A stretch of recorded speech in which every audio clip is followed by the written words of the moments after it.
Hey, it's Rick and welcome back to the channel, DIY Rick 66. You know, from time to time I show you product reviews or I do something out of the box. It's a DIY project, some tips and tricks. You never know what I'm going to do. This is going to be on a new lighting setup for this 75-gallon African cichlid Mbuna tank. I like to think out of the box. I try to save people some money, try to save myself some money. The new craze that's coming into the aquarium hobby is what they call Shimmer lights. And you have these lights that are, I'm not going to mention the manufacturers, but they're out there and they're very expensive. They're about 150 bucks, 300 bucks a piece for some of these.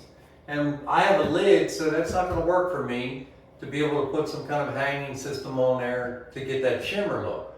So from my background of being in construction over the years and around the different trades that I worked with, I started thinking, and we just bought a brand new home and we put some LED lights in there, some downlights in the ceiling. I wonder what an LED downlight would look like in there. Now the ones I researched, like the ones that are in my home, don't go up as high in the Kelvin as you like to use in the aquarium trade, which is like 6,500 Kelvin. They'll get up to like 5,000 Kelvin, and then that leans more towards like the yellowish kind of tint to it. So I found these at Walmart, believe it or not, of all places, and they are great value. So it's an off-brand that they packaged up and they put their own name on there for great value. The thing is, they're dimmable. It's a slim design, retrofit obviously for your home, lasts 45 years. It's a 75 watt equivalent to a regular light bulb, and they're only drawing 13 watts of power. So energy wise, these are going to be pretty good. Lumens a piece are 1,080. Cost estimate's $1.57 a year to run these things. And they have switches on the back of them that you can adjust. And the switch goes from soft white 2700K, warm white 3000K, cool white 4000K, daylight 5000K, and then daylight deluxe, which is 6500K. Now I've got the ones that's a slim design, which means they don't really have a bevel in there that makes it, you know, like more of a cone shape. This LED light is almost flush with it itself, and I'm going to show you that.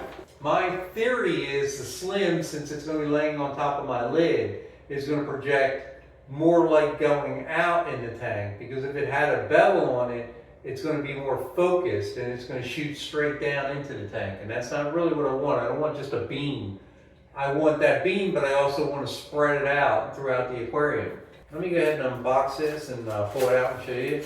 And obviously they come in like this. This has a little plastic shield here. It's pretty much flush with the light itself.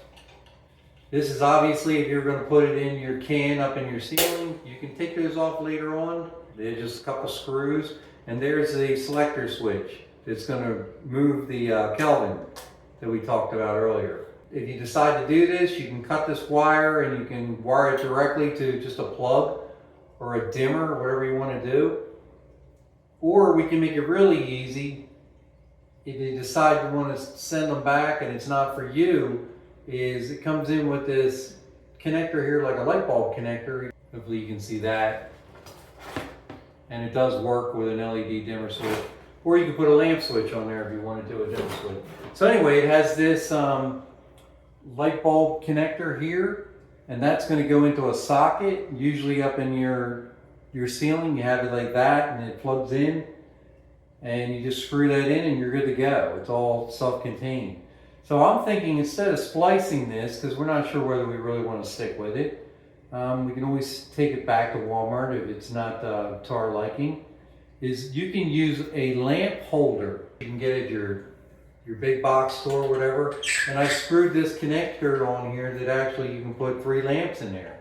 So this is going to be easy for me, because all I'm going to do is just screw this one in like this, and we'll take another one out of the box, and we'll screw this one in here like this. And with the long enough cord that they have there, that should be plenty to spread out through my tank, and this will lay right on my lid like that. And like I said, later on, if you wanted to, you could always just splice it into an electric cord and just plug it right into the wall, into your timer or whatever you want. But that's obviously going to be long enough for a 4-foot tank, either a 55-gallon or 75-gallon, or even probably your breeder tanks. There you go. It's out pretty far, and we're going to split the difference anyway, so that's going to put it like right about here. You can slide them in wherever you want to get your lighting right. Let me show you how bright these guys are. So that's probably going to blind the camera. And there's the two different settings that are set up. One switches on 1 Kelvin and one switches on the other Kelvin.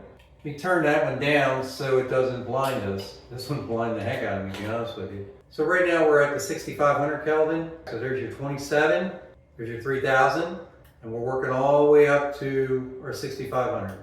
There's your 6500. Pretty darn bright. So here we have the LED strip light that I'll link to on my description page there on YouTube.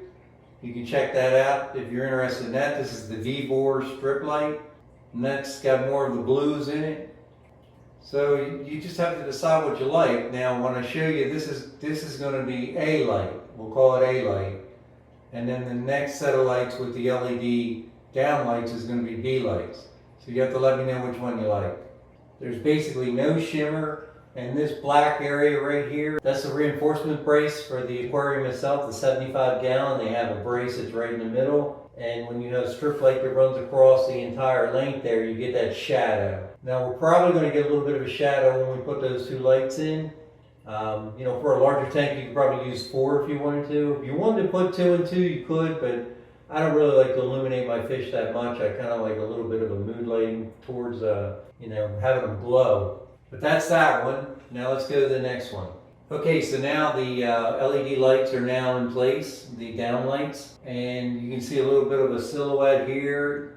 The brace, of course, is in the middle of the aquarium there, so we're getting a little shine that way and a little shine back the other way. Like I said previously, it starts from 2700K and goes all the way up to 6500K, which is rare with a lot of these downlights. That's why I picked these specifically. And the fact that you can get them locally from your local Walmart. So we'll call this B lights, I guess. And you saw the A prior. So let me know what you think in the comments there. Which ones you like, A or B. I mean, traditionalists are probably going to go to an LED strip light. I understand that for sure. But just a little something different. We are getting a little bit of that shimmer that people are looking for. And the 6500K is more towards the blue-white, which is a daylight, almost like a solid daylight light. But it'll pick up the blues, as you can see in the fish. And then I guess the yellows and the reds don't look bad either. But it's predominantly maybe leaning towards a blue shade. You can see the Kelvin changing. There's all the way 2700, 3000,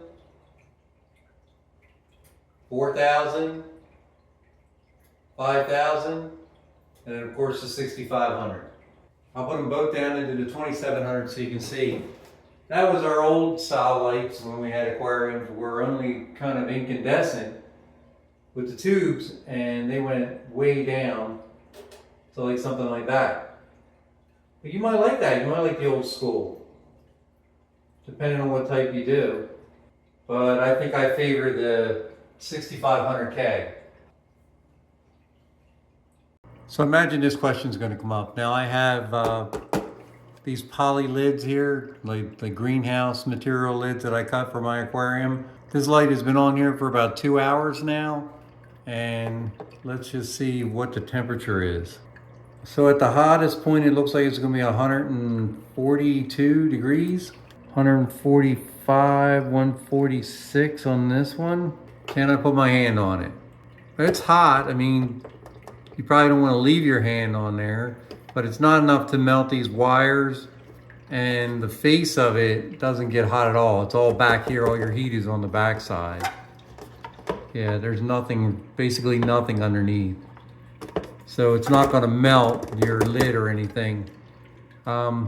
Just be careful, you know, maybe laying something on there. I'm going to keep an eye on this. You know, do this at your own risk. You could hang these if you wanted to hang them. It's up to you. I'm going to leave them right there. If you have a glass lid, you have probably less chance of melting anything, but this isn't melting at all. I don't feel any heat on the outer part of the ring, just right on the top here. And I don't believe that that's hot enough to melt wire. Now my hand does get a little used to it. It's not going to blister me or anything like that. Just don't, but it's just uncomfortable to keep your hand on there. Like I said, this is my disclaimer, you know, do this at your own risk. None of this is getting hot at all. Little clips aren't hot. Sides are warm, but it's hotter up here where the switch is. But hey, these are made for your house and your attic space or up in your ceiling. So, you know, they're not setting your house on fire there. I don't believe it should here. But like I said, that's a disclaimer. Now these are wet rated. They can get wet. You don't want them submerged like any other light. You don't want it dropping in there or anything, but I don't think I'm going to get that much moisture on there to really make a difference. But you can see the LED light is off. And once again, you can see the beams kind of coming down from them, even though I've got a light on in the room right now. So hey, that's it. Thanks a lot for watching. I appreciate it. Please like and share this video and subscribe. You never know what video I'm going to come up with next. Whatever kind of residual income this channel generates, it allows me to come up with other ideas to share with the fish enthusiast groups, my brothers and sisters in fish keeping. Take care, everybody.